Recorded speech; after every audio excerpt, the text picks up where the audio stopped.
I would have made my mother sick if she could see how proud I was to hold hands with a white girl.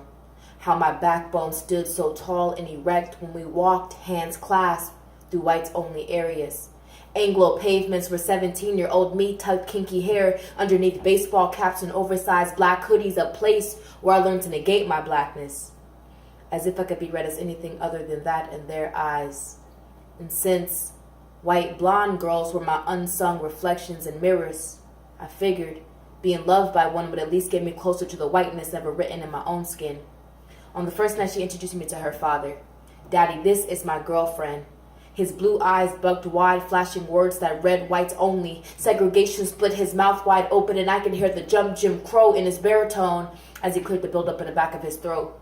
His eyes held that same gawking, same spit-to-face disgust of generations that came before him, who too would have disapproved of his daughter's love for a Negro girl, would have wedged borders between our bodies with my severed limbs. As a reminder of the strange fruit that comes of fancying America's emblem of innocence and purity.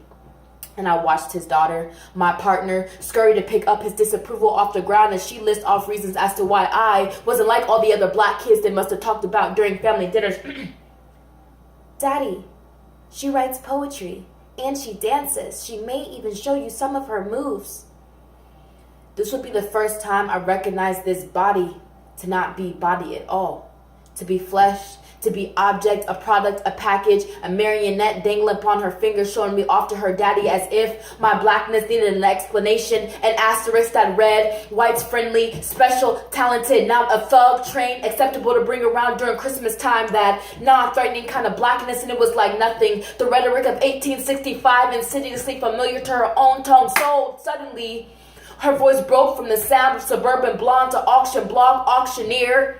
Y'all, this nigger writes poetry and she dances. Show them your moves, nigger sold. The ground below me shakes thunderously and the war-winning floor beneath my feet turn plank. A platform, a block, and my limbs are moving. Sold, suddenly jigging, sold, driving, sold. Feet shuffling to an unsung gospel. A whole audience now of white relatives, of San Ramon, of Pleasanton, of Livermore, of Santa Cruz. Consumptive white bodies screaming, dance, nigger, ha! Dance, ha! Dance, ha! Mid-dance.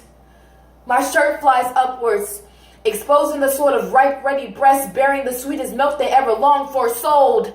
Flesh bends over forward. All black, crescent moon, ass out, call it a cup holder. Sold, I hear them ask. Is it true black women having large clitorises? Hell, the other responds, there's only one way to find out. Sold, Daddy. She writes poetry, and she dances. She may even show you some of her moves. Her daddy's formerly gritted teeth turned pleased, erecting the most carnivorous smile flesh had ever seen.